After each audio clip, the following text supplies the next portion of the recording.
Hi guys, my name is Majid, and in today's video I'm going to be doing a quick unboxing and a short review of the LG G Pro 2. It's got a lot of features, so let's get into it.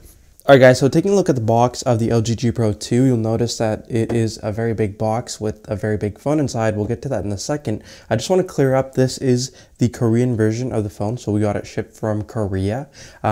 It will be out in the US market sometime soon. Right now there's no estimated date, but it's exact same in terms of specifications. The network that it's going to be running on, it has LTE, and every other aspect of the phone is pretty much exactly the same with regard to one specific feature, which we'll go through when we're looking at the phone, but it is exactly the same as what's going to be in the US market. So without further ado, let's take a look.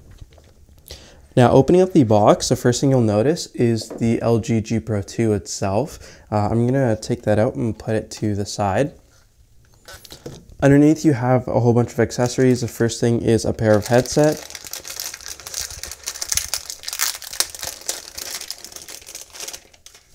So it does come with headphones and extra tips. So it's kind of nice with flat wiring so they don't tangle, or they're tangle resistant.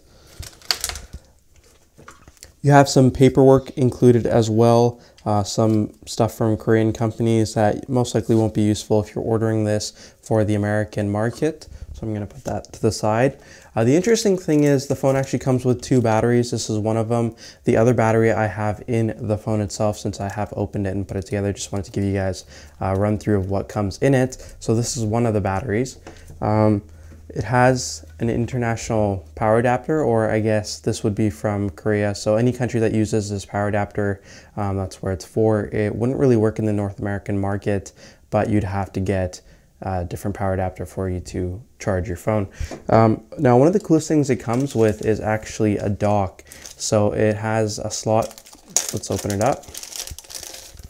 So it comes with an LG dock. You can dock your phone and put a battery right inside, so it charges it at the same time, with the USB port being right there for you to plug into your AC adapter in the wall. And underneath it's got some rubber padded feet, so it'll stay nice and grippy. So it's actually a really cool place to store your phone and charge it while you're using it. And it kind of looks nice too. It is a bigger phone, so it'll look great on this charging dock. Alright, so taking a look at the LG G Pro 2, you'll notice that it is a very large phone.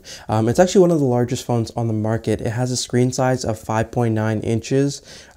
It's an LED IPS display with a screen resolution of 1080p, so 1080 by 1920 pixels, and it has a pixel density of 373 pixels per inch, which is actually really, really nice. So taking a look on the front, we have that 5.9 inch screen. At the very top, they have the earphone speaker, you have a front-facing camera, and then you have your light sensors on the left side of the phone, along with any other sensing device.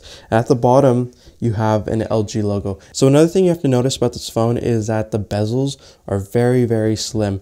So it gives it kind of like a smaller form factor with having one of the biggest screens on the market. So taking a look at the back, the first thing you'll notice is the camera setup along with the 3 buttons. This is basically the power on, power off button, and then you have the volume up and down. The back facing camera, which is 13 megapixels, along with an LED flash. And of course, you'll notice the LTE-A logo, which means that it is LTE compatible in the States and in Korea, so pretty much worldwide. And then you have the LG logo, and then the rear facing speaker for if you wanted to turn on speakerphone or whatever, listen to music, it's there for you. So on the bottom of the phone, you have the USB port for you to charge your device, along with a little microphone that will pick up your audio when you're having phone conversations. There's nothing on the sides. As you can see, they've eliminated the side buttons and had the volume button at the back, but when you go to the top, you have your headphone jack along with another microphone. There's an IR blaster, and this is very cool. This is actually the Korean model, so it has this built-in antenna which allows users to watch TV now, which is kind of cool, but I don't think you'll be able to use this very much in the American market. So taking a look at some of the internals, it has a Qualcomm Snapdragon 800 quad-core processor clocked at 2260 megahertz. It has the Adreno 330 GPU inside, which is more than capable of powering the 1080p display with any kind of graphics that you're playing from any application, so that'll be awesome. It comes in two memory sizes, 16 and 32 gigabytes. What it has here is the 32 gigabyte version. It has 3 gigabytes of RAM inside, so you can see it's one of the nicer phones in terms of specs. It's fully capable of handling anything that you throw at it. For storage expansion, it's got micro SD expansion up to 64 gigabytes, which is pretty awesome.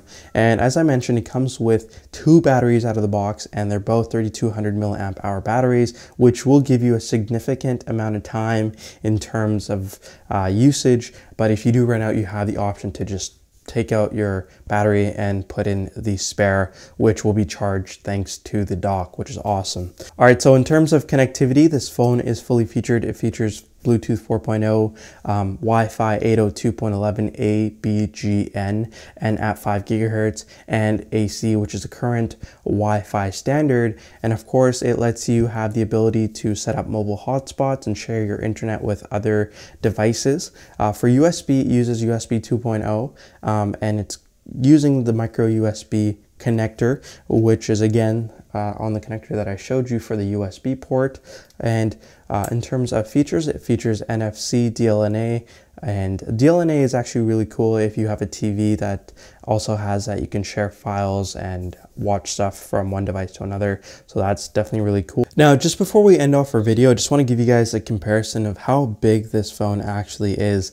Now, 5.9 inches doesn't sound like a lot, but when you have screen measuring style diagonally, it adds a lot to either sides of the phone. Now, taking a look, I'm gonna put it right beside my iPhone 5S, and you'll notice how big it actually is. So the 5.9 inches really does add quite a lot of screen real estate to it. So you have a lot more, even though this is 1080p, you have a lot more usable real estate for doing whatever you're doing. Web pages will, you'll see the fuller version a lot faster, stuff like that. But it is gigantic. Now, how practical it is to keep it in your pocket all the time, that's up to the person using the phone. If you're comfortable with having large size phones, or maybe you carry them in your jacket pocket or whatever it is, yeah, this is something that you would want to go for. But before you actually buy the phone, you have to understand that this is one of the largest phones on the market. So if you're comfortable with a smaller size phone, I would hold off, because this, when you see it, it really surprises you in real life of how big it actually is. All right, guys, so thanks for watching our video. If you like the video, make sure to share it with your friends. It helps us out quite a bit and gets the word out there about our channel. Also, if you haven't already liked our Facebook page, please make sure to do so. We upload our latest videos on there as well, so you don't miss anything that we put out. And thanks again for watching, and we'll see you next time.